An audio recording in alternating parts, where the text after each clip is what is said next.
Има моменти, които не просто се случват, те остават завинаги. Моменти, в които времето сякаш спира, а сърцата започват да говорят на един и същи език.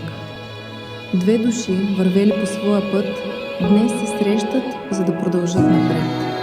Заедно. Не защото трябва, а защото са избрали един друг. Любовта не е просто чувство, тя е дом. Тя е смях в тихите вечери, подкрепа в трудните дни и светлина, която никога не угасва. Днес не е просто ден, днес е начало. Начало на общи мечти, на споделени изгреви и на история, която тепърва ще се пише.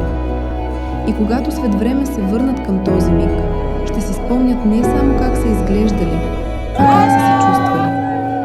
Защото любовта, която започва днес, е тази, която ще продължи завинаги. Добре дошли в тяхната история.